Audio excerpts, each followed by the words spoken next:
Bonjour et bienvenue. Heureux de vous retrouver encore pour ce temps de partage autour de cette parabole de Luc 15, la parabole du Fils prodigue.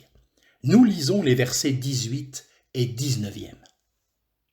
Je me lèverai, je m'en irai vers mon Père et je lui dirai, Père, j'ai péché contre le ciel et devant toi. Je ne suis plus digne d'être appelé ton fils. Traite-moi comme l'un de tes ouvriers. Avec détermination, le jeune homme a abandonné sa misérable situation pour retourner chez son père. Cette action est le fruit de la repentance comme nous l'avons partagé hier. Il s'est rendu compte de son état désespéré et a reconnu tout ce qu'il y avait de bon dans la maison de son père. Il prépare alors une confession qu'il répétera à son père en arrivant à la maison. Il dira « J'ai péché », ce qui était vrai. Mais ce qu'il demande à la fin n'est pas juste. « Traite-moi comme l'un de tes ouvriers ».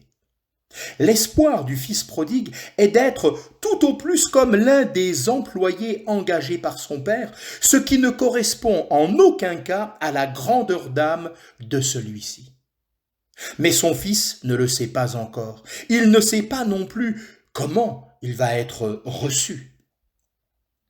Un tel état est courant chez les chrétiens. Ils se sont convertis et se sont tournés vers Dieu. Mais ils sont restés bloqués au chapitre 7 de l'Épître aux Romains, qui décrit l'état de désespoir du chrétien se découvrant incapable de pratiquer le bien et croyant que son salut dépend de cette capacité. Bien que nés de nouveau, ces croyants sont encore sous la loi et ne connaissent pas une entière délivrance, ni la paix en ce qui concerne leur position devant Dieu. Pourtant, ils sont pleinement fils et acceptés en tant que tels par le Père. Se mettre sous la loi, c'est prendre la place d'un ouvrier du Père de la parabole. Paul le dit clairement dans l'Épître aux Galates au sujet des chrétiens qui se mettaient sous la loi. Il enseigne que celui qui est dans cet état ne diffère en rien d'un esclave. Tout au long de cet épître, il met en contraste cette condition avec celle du Fils. Ouvrier ou fils? À mesure que le fils prodigue se rapproche de la maison de son père, sa crainte augmente.